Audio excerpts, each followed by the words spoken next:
Mina ke bazalwane ngiyaye ngithi la kwaMsindisi uNkulunkulu uyasithemba ngezimpi.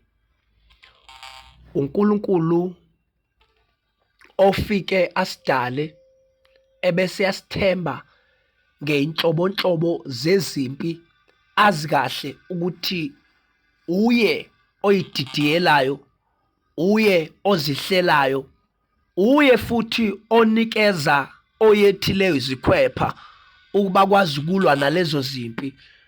Omunye unikezwa impi yokuthi aloke applyela umsebenzi kodwa angawutholi. Omunye unikezwa impi yokuthi bathi bebaningi abantu befuna umshado yena uthole kodwa kube umshado olwiswayo ongenakho ukuthula. Kufuneke yena akukhula aze afike kwi-level of maturity la khona ukuthula ekudala kube khona. Omunye uthenjwa ngezimpi zokuba nezingane ezihluphayo. Omunye sonke sithenjwa ngezimpi. Omunye uthenjwa ngempi yokuba nabafowabo nodadewabo abangafundi ukukholwa, abathanda ezinye izinto, abagcina sebesebenzisa lezi zinto ukulwisana nokukholwa kwakhe ukuze baprove ipoint lokuthi loNkulunkulu akusonke sithenjwa ngezimpi.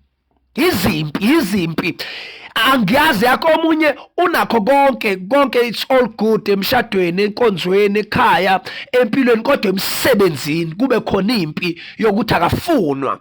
Bonke basebenza indaba yokuthi bangahlangana ngisho ukuhlangana ukuze kuqedwe ngendaba yakhe ngoba akafunwa, akakwazi ngisho ukuphuza itiye nabantu asebenza nabo ngoba sonke sithenjwa ngohlobo lwezimpi. Khona impi othenjwa ngayo.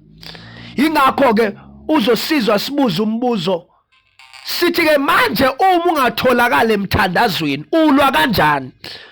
Uyayibona lento ukuthi uma umpostoli wakhe ethi ngolesithathu umkhuleko ngesonto ngeno ngo9:30 ngesonto elizayo inkonzo ye-fasting, uma ungatholakali kulezi ngolesithathu i-miracle prayer service, i-prayer marathon and miracle service, awutholakali lezi zimpi kuthenjwa. Omunye uthenjwe ngempi yokuthi kumele abhekane nemithi yabantu abanomono ukuthi uyaphumelela esikoleni uphasa kalula. Uyile nhlobo abantu uthisha amanami ephambili kakhulu umseyibambile into akasadingi nanokuthi ayoyitadisha. Thenjwa ngezimpi. Manje abantu bayibuka lento ukuthi nakho usophathwa ingane ephuma e-university ngo2025 isizosiphatha manje sizoba u-regional director noma u-supervisor noma i-manager ye-team yethu noma i-team leader. Nakho sino 15 years, 10 years, 7 years sila sisebenza sikaze sipromotwe. Nangu lo uthenjwe ngempi. Nangu uDavide manje esezoba ibutho, esezoba inkosi yebutho. Ayibona nangu uDavide ebulala uGoliath ngempela. Ayibona nangembulala ngempela, nangegcotshwa uDavide sikhona thina abantu abanezinto abakwazi ukwenza. Sinama credit card, uDavide wazi nane-credit card. Sine credit sikanile. Nangu uJoseph ezositshela ukuthi uphuphi uyaphupha, yena uphupha simbuza, uphupha esibusa, uphupha sikhuleka kuye, sithandaza kuye, sikhothama kuye. Uthenjwe ngempi. Wonke umuntu emhlabeni wokuthenjwa ngikhona impi othenjwe ngayo. Manje lokhu kuthenjwa kukubuyisela ezweni kade ngifunde incwadi yami namhlanje ithi lento iyona i-righteousness, i-holiness, a pure life, impilo enokuthula, impilo reflect uNkulunkulu noJesu, impilo yokuxolela noma ngabe wenziweni, ibuyele ekuthenini ubukani, udlani, ufunda iBhayibheli kangaki ngosuku, imapha amavidiyo wabuka kwi-laptop yakho, kwi-computer yakho, kwi-device yakho, kwi-phone yakho, kwi-TV yakho. Munye umama ngaze ngamsola ngelingathi njalo masifika la kwakho usuhlala ubuka izinyanga, usuhlala ubuka abantu beshunqisa la kwi-TV yakho, usubuka izinhlelo zezinyanga. Kwenze njani? Into ayibukayo, into ayidlayo, udla omdlayo, ngeke uliphasi iphepha ungadadisha, ngeke ulunge kwi-tutorial, kwi-training ungayenzanga i-preparation yaleyo training. Ngeke uyithola i-degree ungahlalanga nabantu abayifunayo nabanayo. Sithenjwa ngezimpi. kunohlelo lwezimpi ezithize. Ingakho kuneminye imibuzo uNkulunkulu akuphendula yona emthandazweni, ekuphendula ngempi eqondene nawe ukuthi nansi impi yakho, nansi impendulo. Siyathenjwa ngezimpi. Omunye athenjwe ngempi yokuba nje nobhuti omdala ongamfuni uJesu, ongamfuni. Uthenjwe ngempi yokuba nemento, umuntu okumele akuvulela iminyango kodwa abe lenkinga naloNkulunkulu wakho. Yimpi othenjwe ngayo. Wazi kahle ukuthi impilo yakho idinga ukuthi kube uyena okuvulela iminyango kodwa akamfuni lo nkulunkulu wakho. Inkinga yakhe nje ileyo. Ulusana nalonkulunkulu. Ngaye ngaba nementor nami webazalwane. Ngifunda lukhulu kuloya bhuti kodwa wayengamfuni uJesu. Ngasheshe ngabona nami ukuthi yabo manje ngime phambi kwedwala, phambi kwetshe. Waphela manje into esizomenza ukuthi amelane nami ukuthi sivumelana khona konke kodwa mase kusiwa kuJesu. Impi, critical battle. Kunzima. Kodwa makabonga uNkulunkulu uyakholwa namhlanje usanda ukutshela ukuthi uyakholwa usekwelinye lamabandla lapha eDurban. Uyafellowship umntwana kaNkulunkulu namhlanje. Usho ukuthi uNkulunkulu uyasebenza because ngakhuleka. Uthi uNkulunkulu ngicela ukuthi umsize. Impi uthenjwa ngezimpi. Impi manjena njengoba ubhekene nalezi zimpi, kufika amakhaza, kufika ukuhlwa, kufika ukulahleka kwezimali, kulahleka ama-document.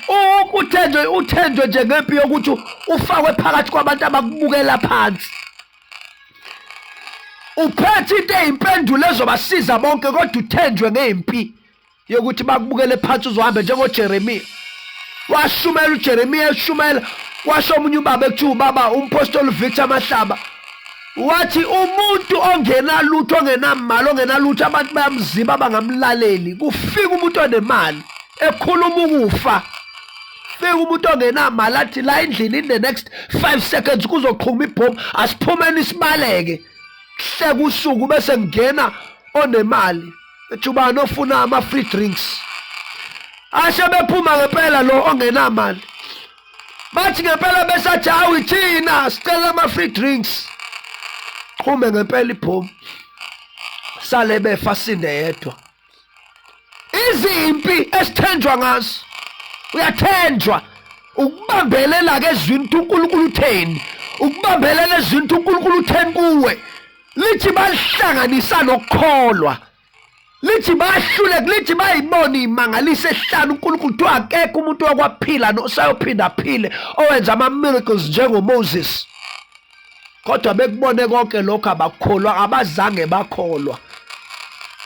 Ukungakholwa kwabo kwaze kwabenza bagwinywe nayihlane. Ukungakholwa kwabo kwabavimba ukuba bangalingeni izwe lesithembiso. Ukungakholwa omunye ngathi babulawa uNkulunkulu. No, uNkulunkulu akakwazi ukubulala abantu abakhiphe eGibhithe. Ukungakholwa ikona kwaba ugibe. Ukungakholwa, yazi ukungakholwa kwenzani? Kwenza ukuthi usabe isimo. Ukungakholwa kwenza ukuthi uNkulunkulu ethe woza phitha uze kimi bese yasukuma ukungakholwa. Uma kubalwa isikalo nesisindo sokukholwa lokungakholwa kuwena, ikuphi okuhlula okunye? Futhi nakhona ukukholwa nje ukholelwa kwini, kubani, kanjani? Kholelwa kuNkulunkulu. Faith yami is embedded. I have faith in Jesus. Lezi zinto uJesu ayishilo noNkulunkulu ayishilo ziyizo empilweni yami. Lamazwi asho ukuthi ngiyokuba nawe, ngiyokukhulula nokukukhulula. Ngigcobile uba umprofethi uyoprofetha phakathi kwamakhosi ungabasabi. Ngiyokophula ngisho sebekubambile.